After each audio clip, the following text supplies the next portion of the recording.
जय हिंद दोस्तों, स्वागत है आप सभी का मेरे YouTube channel dream job education में। और आज की वीडियो में हम पढ़ने वाले हैं संविधान की बैठकें। इससे पहली जो मैंने संविधान सभा की वीडियो डाली आप सभी ने देख ली है, नहीं देखी तो एक बार देख लीजिए क्योंकि आपके लिए वो भी काफ़ी इंपॉर्टेंट है। ये भी छोटी सी वीडियो रहेगी 2 या 3 मिनट की, और यहाँ से किस टाइप से क्वेश्चन एग्जाम में बनेंगे वो भी मैं आपके साथ कवर करके चलूंगा।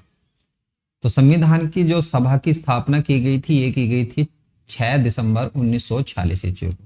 फ्रेंच प्रथा के अनुसार की गई थी। ये एग्जाम में क्वेश्चन बन चुका, हालांकि जो नॉर्मल एग्जाम होते हैं पुलिस वगैरह के उसमें नहीं पूछा गया, लेकिन बड़े एग्जामों में फ्रेंच प्रथा के अनुसार जो संविधान सभा की स्थापना की गई थी। आपको मैं थोड़ी सी बैकग्राउंड हिस्ट्री बता देता हूँ यहाँ पर।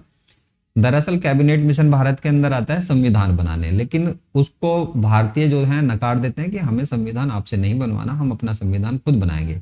तो उसी की सलाह पर कहा जाता है कि आप सबसे पहले संविधान सभा का गठन करिए। तो उसी में संविधान सभा की स्थापना की जाती है 6 दिसंबर 1946 ईस्वी को फ्रेंच प्रथा के अनुसार। नेक्स्ट की बात करें तो देखिए यहां पर आपसे क्वेश्चन पूछा जाएगा कि प्रथम बैठक कब हुई है, तो 9 दिसंबर 1946 को होती है, और इसमें अस्थायी अध्यक्ष बना दिए जाते हैं सच्चिदानंद सिन्हा जी को।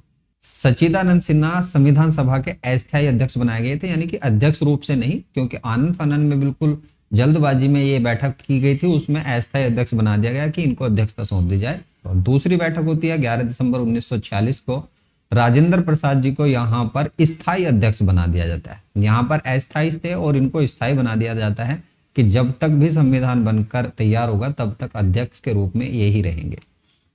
तृतीय बैठक होती है 13 दिसंबर 1946 ईस्वी को। ये तीन ही बैठक आपके लिए काफी ज्यादा इंपॉर्टेंट है, क्योंकि इसमें जो है उद्देश्य प्रस्ताव पास किया जाता है पंडित जवाहरलाल नेहरू जी के द्वारा, और मंजूरी दी जाती है इसको 22 जनवरी 1947 को। अब उद्देश्य प्रस्ताव क्या है इसको भी हम थोड़ा सा देख लेते हैं। दरअसल संविधान किन पॉइंटों पर बनेगा ये चीजें इसके अंदर बताई गई थी, और ये एक प्रस्तावना के रूप में भारतीय संविधान में आज भी शामिल किया गया है। इसको पेश तो किया था इन्होंने 13 दिसंबर 1946 ईस्वी को, लेकिन 22 जनवरी 1947 ईस्वी को मंजूरी मिलती है संविधान सभा से। तो इतने क्वेश्चन आपके एग्जाम में यहां से बनेंगे। आगे डिस्कस करते हैं यहाँ पर इनके सत्रों की, क्योंकि संविधान सभा की बैठकें हो रही हैं तो इनके सत्र भी आपके लिए इंपॉर्टेंट है। पहला जो सत्र होता है इनको अधिवेशन भी बोलते हैं। कुल अधिवेशन पूछे जाते हैं कितने हुए हैं, तो यहाँ पर देखिए 26 नवंबर 1949 तक 11 सत्र हुए हैं। 12वां सत्र कई बार एग्जामों में इंक्लूड नहीं होता, क्योंकि 12वां सत्र जो होता है ये 24 जनवरी 1950 ईस्वी को इसको 12वां सत्र माना जाता है। काफी सारी बुकें हैं उसमें 12वां कहा गया है, लेकिन काफी बुकों में 11 ही बताए गए हैं। तो आपको यदि एग्जाम में 11 मिलता है तो 11, 12 मिलता है तो 12, यदि दोनों मिलते हैं तो आप 11 टिक कर देना, आपका आंसर राइट हो जाएगा।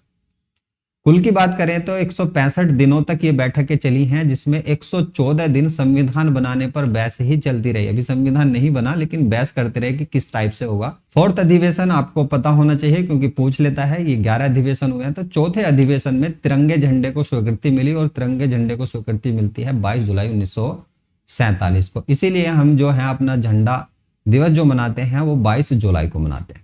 10वां अधिवेशन जो है प्रस्तावना का अंतिम रूप, जो यहाँ पर मैंने आपको बताया उद्देश्य प्रस्ताव, उसी को प्रस्तावना के अंतिम रूप में स्वीकार किया गया 10वें अधिवेशन में। संविधान सलाहकार जो थे, जो संविधान बनाना था उसके लिए संवैधानिक सलाहकार बनाए गए थे BN राव। काफी बार एग्जाम में पूछा जा चुका है क्वेश्चन। प्रथम उपाध्यक्ष जो यहाँ पर बनाए गए थे वो बनाए गए थे HC मुखर्जी। द्वितीय उपाध्यक्ष क्योंकि एग्जाम में पूछा जा चुका है इसलिए मैंने एक क्वेश्चन यहाँ पर इंक्लूड किया है, VT कृष्णाचार्य।